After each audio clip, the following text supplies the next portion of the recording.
Shine tech మీ ఇంటిని మరింత అందంగా మార్చాలనుకుంటున్నారా? స్పెషల్ అట్రాక్షన్ తో పాటు లివింగ్ కి perfect solution. UPVC windows and doors, Bontada group.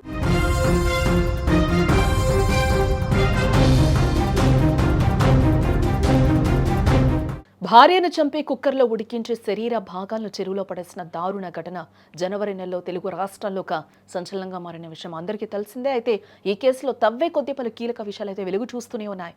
భార్యను అత్యంత కిరాతకంగా చంపడానికి వివాహితర సంబంధమే కారణమని కూడా ఇక్కడ తెలుస్తోంది. ప్రస్తుతం మీర్పేట హత్య కేసులో భర్త గురుమూర్తి జైల్లోనే ఉన్నాడు. అయితే ఈ కేసులో అనేక కోణాల్లో విచారణ చేస్తున్న పోలీసులు హత్యకు ప్రధాన కారణం మరదలితో గురుమూర్తికి ఉన్న వివాహితర సంబంధమే కారణమని కూడా నిర్ధారణ అయ్యింది. మరదలితో వివాహితర సంబంధం నడిపిన గురుమూర్తి దానికి అడ్డుపడుతోందని భార్య మాధవిపై ఘాతకానికి పాల్పడినట్లుగా కూడా తేలింది.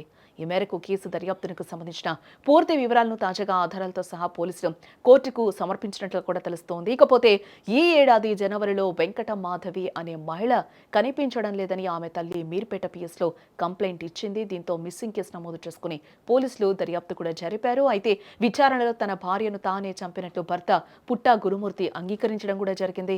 మాజీ ఆర్మీ జవాన్ అయిన పుట్టా గురుమూర్తి డిఆర్డీఓలో సెక్యూరిటీ గార్డుగా కూడా పనిచేస్తూ ఉన్నాడు.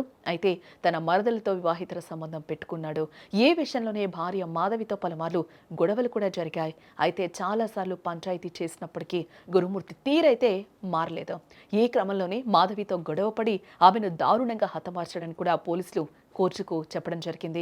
వివాహితర సంబంధం విషయంలో మాధవి గురుమూర్తి మధ్య గొడవ జరిగింది. మాధవిని గొంతు నులిమి చంపి ఆపై ముక్కలు చేసిన గురుమూర్తి శరీర భాగాలను కుక్కర్లో ఉడికించి ఎముకలను గ్రైండర్ చేసి జిల్లెలగూడలోని చెరువులో కలిపేశాడు. మాధవిది హత్యగా తెలిసాక పోలీసులు ఇంటి నుండి స్టవ్, కత్తి, రోలర్, వాటర్ హీటర్, బట్టలు వంటి ఆధారాలను కూడా స్వాధీనం చేసుకున్నారు. అప్పుడే గురుమూర్తిపై హత్య ఆధారాలను నాశనం చేయడం వంటి సెక్షన్ల కింద కూడా కేసులు నమోదు చేశారు పోలీసులు. అయితే ఏ కేసులో శరీర భాగాలు దొరకడం కష్టం కావడంతో ఈ కేసు వీగిపోతుందని అంతా కూడా భావించారు అప్పుడు. అయితే అతి కష్టం మీద సైంటిఫిక్ ఆధారాలను సేకరించిన పోలీసులు తాజాగా వాటిని కోర్టు ముందుంచారు. ఈ కేసు దర్యాప్తు సమయంలో హత్యకు గల కారణాలపై రకరకాల ఊహాగానాలు కూడా వినిపించాయి.